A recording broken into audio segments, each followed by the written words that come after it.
সিনেমার শুরুতেই দেখানো হয় যে পৃথিবীর ওপর ভিন গ্রহের প্রাণী বা এলিয়েনরা আক্রমণ করে বসেছে, কিন্তু মানুষেরা তাদের সাথে কিভাবে লড়াই করবে তা কেউ বুঝতে পারছিল না। তখন বিজ্ঞানীরা একটি বিশেষ পোশাক বা স্যুট তৈরি করেন, যা ব্যবহার করে সেই এলিয়েনদের বিরুদ্ধে যুদ্ধ করা যাবে। আর এই স্যুট তারা সেনাবাহিনীর হাতে তুলে দেন। এখানে এলিয়েন এবং মানুষের মধ্যে মারাত্মক যুদ্ধ চলতে থাকে। মানুষেরা এলিয়েনদের বিরুদ্ধে লড়াই করে নিজেদের গ্রহকে রক্ষা করতে চেয়েছিল। এরপর এই এলিয়েনদের বিরুদ্ধে একটি বড় অভিযান চালানো হয়, যার নেতৃত্ব দিচ্ছিল সেনাবাহিনী। আর তখনই তারা একজন মেজরকে ডেকে পাঠান, যার নাম ছিল কেজ। তিনি সাধারণত কোনো অভিযানে অংশ নিতেন না এবং কখনো যুদ্ধেও লড়াই করতেন না। তাকে দেখে মনে হতো যেন এই লড়াইয়ের প্রতি তার কোনো আগ্রহই নেই। মেজর কেজ তার ঊর্ধ্বতন কর্মকর্তার কাছ থেকে জানতে পারেন যে এই আসন্ন অভিযানে তিনিও অংশ নেবেন এবং ওই এলিয়েনদের বিরুদ্ধে লড়বেন। তখন কেজ তার প্রধান কর্মকর্তাকে বলেন, আমি কিভাবে লড়াই করতে পারি? আমি তো আজ পর্যন্ত কখনো যুদ্ধই করিনি। তখন সেই কর্মকর্তা বলেন, আমাদের তোমাকে প্রয়োজন এবং তুমি এখন এখান থেকে যেতে পারবে না। ক্যাজ বলেন, আমি এখানে থাকবো না, আমি চলে যাব। এবং এ কথা বলেই তিনি সেখান থেকে হাঁটতে শুরু করেন, কিন্তু তাকে আটকে দেওয়া হয়। সেনাবাহিনী তাকে অজ্ঞান করে দিয়েছিল যাতে তিনি পালিয়ে যেতে না পারেন। এরপর যখন মেজর ক্যাজের চোখ খোলে, তখন তিনি দেখেন যে তিনি এমন একটি জায়গায় আছেন যেখানে চারদিকে শুধু সেনা আর সেনা। তারা সবাই এলিয়েনদের বিরুদ্ধে লড়াইয়ের সেই অভিযানের চূড়ান্ত প্রস্তুতি নিচ্ছিল। তিনি ভীষণ অবাক হন যে আমার তো এই লড়াই করার কোনো ইচ্ছাই নেই, তাও জোর করে আমাকে দিয়ে যুদ্ধ করানো হচ্ছে। তখনই সেখানে একজন সার্জেন্ট আসেন, যিনি মেজরের সাথে অত্যন্ত রুক্ষভাবে কথা বলেন এবং বলেন, তাড়াতাড়ি করো, অভিযানে যেতে হবে। মেজর ক্যাজের হাতে তখন হাত কড়া লাগানো ছিল, তাই ক্যাজ বলেন, তোমরা কি জানো না যে আমি একজন মেজর? তোমরা আমার সাথে এভাবে কথা বলছো কেন? তখন সার্জেন্ট এবং তার সঙ্গীরা বলে, জি আমরা জানি, কিন্তু আপনাকে আমাদের সাথে অভিযানে আসতেই হবে। সার্জেন্ট তখন মেজরকে সেই জায়গায় নিয়ে আসেন যেখানে বাকি সব সৈন্যরা ছিল। তিনি ক্যাজের পরিচয় সবার সামনে এভাবে করিয়ে দেন যে উনি একজন মেজর, কিন্তু এই সাহেব আজ পর্যন্ত কখনো যুদ্ধই করতে চাননি। তাহলে উনার সেনাবাহিনীতে আসার কি দরকার ছিল? আমাদের উপর নির্দেশ আছে যাতে উনাকে এখান থেকে পালিয়ে যেতে না দেওয়া হয়।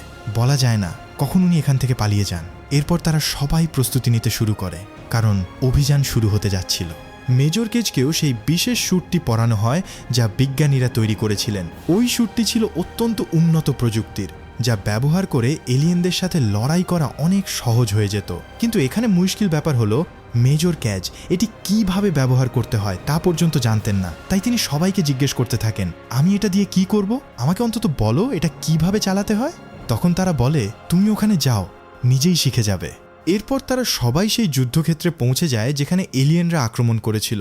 সেখানে দুই ধরনের এলিয়েন ছিল, ছোট এলিয়েন এবং বড় এলিয়েন।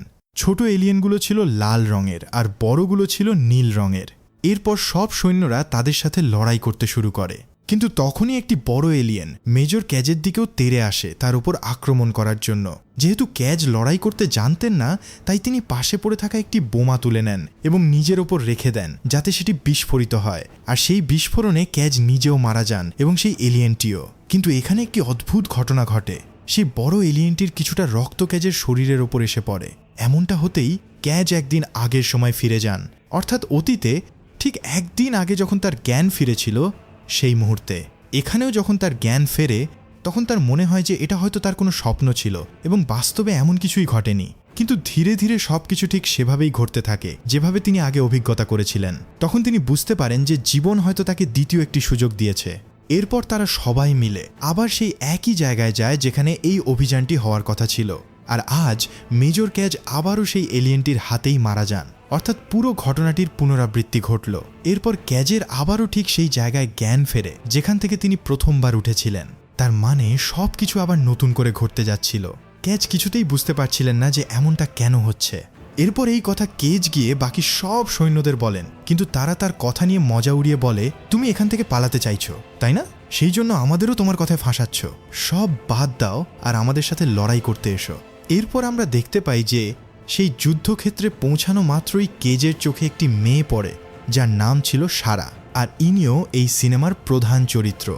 এই মেয়েটি প্রতিদিন কেজের চোখের সামনে মারা যেত, তাই কেজ আগে থেকেই জানতেন যে সারার মৃত্যু কিভাবে হবে এবং বাকি সব মানুষেরাও কে কিভাবে মারা যাবে। তাই কেজ আজ সিদ্ধান্ত নেন যে তিনি এই সবাইকে বাঁচাবেন, কারণ তিনি জানতেন কার মৃত্যু কিভাবে হতে চলেছে এবং তিনি তার আগেই সেই ঘটনাটি আটকে দিতেন। এরপর যখন সারা মারা যাওয়ার উপক্রম হয়, তখন ক্যাজ গিয়ে তাকে বাঁচিয়ে নেন। তখন সারা অবাক হয়ে বলে, তুমি আমাকে কিভাবে বাঁচালে? দেখে মনে হচ্ছে যেন তুমি আগে থেকেই জানতে যে আমি মারা যাব এবং কোন জিনিসটা আটকে আমার জীবন বাঁচানো যাবে। তখন ক্যাজ বলেন, ভাগ্যিস তুমি আমার কথা বিশ্বাস করলে, কিন্তু আজ আমি আবারও মারা যাব। তখন সারা বলে, তুমি আবার ফিরে আসবে তো? আর পরের বার যখন তুমি বেঁচে ফিরে আসবে তখন সাথে সাথে আমার কাছে চলে আসবে। আবারও ঠিক তাই হয়। কেজ আবারও মারা যান এবং যখন তার জ্ঞান ফেরে তখন তিনি সাথে সাথে সারার সাথে দেখা করতে যান। তাকে বলেন, হেই সৈন্য, আমি এসে গেছি, আমি কেজ। তখন সারা বলে, কেজ, দুঃখিত, আপনাকে তো চিনতে পারলাম না। তখন মেজর কেজ তাকে বলেন, মনে করে দেখুন, আপনি আমাকে বলেছিলেন ফিরে এসে আপনার সাথে দেখা করতে, কিন্তু যেহেতু অতীতের এই দিনটি প্রতিদিন নতুন করে শুরু হতো তাই সারার কিছুই মনে থাকতো না।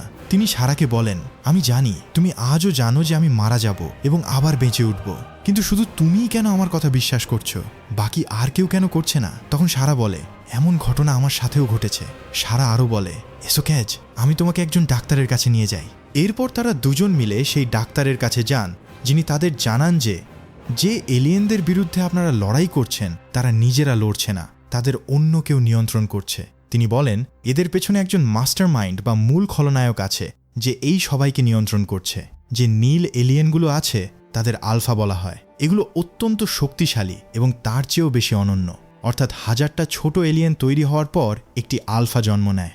আর ক্লাসিফিকেশন অনুযায়ী সেদিন মেজর ক্যাচ ছিলেন এমন একজন ব্যক্তি যিনি সেই আলফাকে মেরে ফেলেছিলেন, যা এই পর্যন্ত কোনো সৈন্য করতে পারেনি। তাই এই এলিয়েনদের নিয়ন্ত্রণকারী মাস্টারমাইন্ড সময়কে বারবার পেছনের দিকে নিয়ে যাচ্ছে যাতে তার আলফা জীবিত থাকে।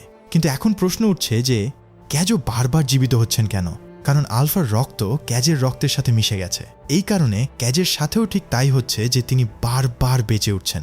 ডাক্তার বলেন যে এর বিরুদ্ধে লড়াই করার জন্য তোমাকে সেই মাস্টারমাইন্ড এলিয়েনকে মারতে হবে, যাকে ওমেগা বলা হয়, অর্থাৎ ওই হলো আসল চরিত্র যে পুরো খেলাটি নিয়ন্ত্রণ করছে।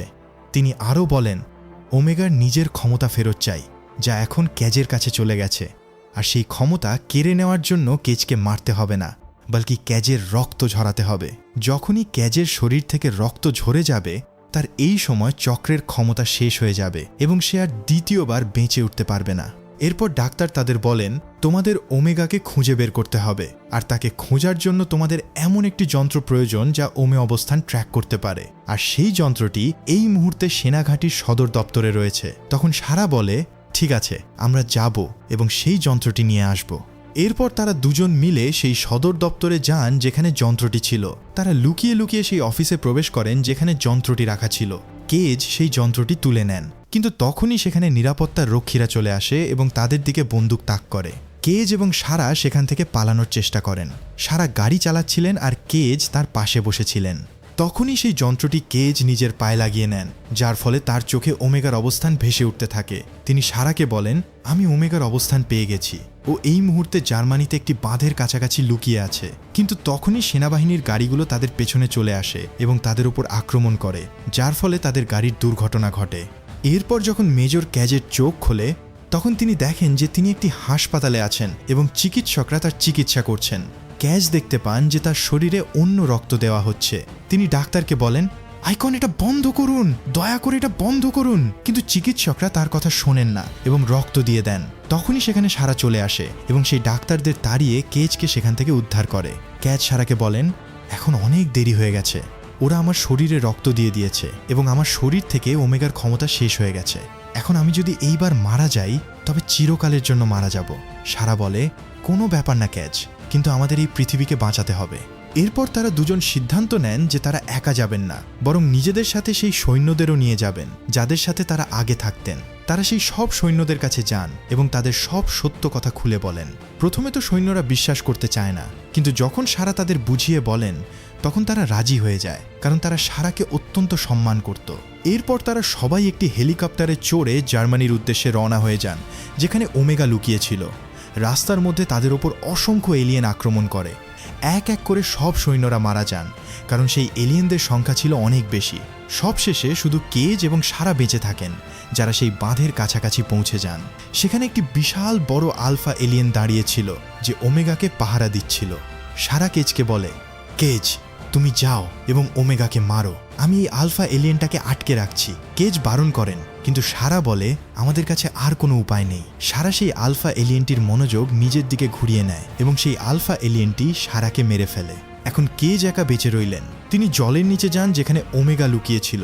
ওমেগা ছিল একটি বিশাল বড় এবং অদ্ভুত আকৃতির এলিয়েন যা জলের নিচে ভাসছিল। কেজ যখনই তার দিকে এগোতে যান, সেই আলফা এলিয়েনটি জলের নিচে চলে আসে এবং কেজের ওপরও আক্রমণ করে। সে কেজের পেটে নিজের তলোয়ারের মতো ধারালো অংশটি ঢুকিয়ে দেয়। কেজ মারাত্মকভাবে জখম হয়ে পড়েন, কিন্তু মারা যাওয়ার ঠিক আগ মুহূর্তে কেজের হাতে থাকা বোমার বেল্টটির পিনগুলো তিনি খুলে ফেলেন এবং সেটি ওমেগার শরীরের ভেতর ছুঁড়ে দেন। একটি বিশাল বড় বিস্ফোরণ ঘটে যাতে ওমেগার দেহ ছিন্ন ভিন্ন হয়ে যায় এবং সে মারা পড়ে। ওমেগা মারা যাওয়ার সাথে সাথেই পৃথিবীর সব এলিয়েন নিজে থেকেই মরতে শুরু করে এবং মানুষের জয় হয়। কিন্তু তখনই জলের নিচে ওমেগার যে রক্ত ভাসছিল তা ভাসতে ভাসতে কেজের ক্ষতস্থানের ভেতর প্রবেশ করে আর কেজের চোখ বন্ধ হয়ে যায়। এরপর দৃশ্য পরিবর্তন হয় এবং মেজর কেজের আবারও চোখ খোলে। তিনি দেখেন যে তিনি ঠিক সেই হেলিকপ্টারটিতেই বসে আছেন যেখান থেকে খুনজেনদের সিনেমা শুরু হয়েছিল, যখন তিনি প্রথমবার সেনাঘাঁটিতে আসছিলেন। কিন্তু এইবার সবকিছু বদলে গিয়েছিল। টেলিভিশনে খবর চলছিল যে গত রাতে হঠাৎ করে জার্মানিতে একটি অদ্ভুত বিস্ফোরণ ঘটেছে, যার ফলে এলিয়েনদের পুরো বাহিনী নিজে থেকেই মারা গেছে এবং মানুষ এই যুদ্ধে জয়লাভ করেছে। কে যেটি দেখে অত্যন্ত আনন্দিত হন যে সব কিছু ঠিক হয়ে গেছে এবং পৃথিবী রক্ষা পেয়েছে। তিনি সাথে সাথে সেনা ঘাঁটিতে যান যেখানে সব সৈন্যরা উদযাপনে মেতেছিল। তিনি দৌড়ে সারার কাছে যান। সারা সেখানে যথারীতি ট্রেনিং করছিল। সারা কেজকে দেখে সেই আগের রুক্ষ মেজাজে বলে, হ্যাঁ বলুন, আপনার কি কাজ আছে? কেজ সারার দিকে তাকান এবং তার মুখে একটি অত্যন্ত সুন্দর হাসি ফুটে ওঠে, কারণ তিনি জানতেন যে যদিও সারার কিছুই মনে নেই, কিন্তু তিনি পৃথিবীকেও বাঁচিয়ে নিয়েছেন এবং নিজের সারাকেও ফিরে পেয়েছেন। আর এই হ্যাপি এন্ডিংয়ের সাথেই সিনেমাটি এখানেই শেষ হয়ে যায়।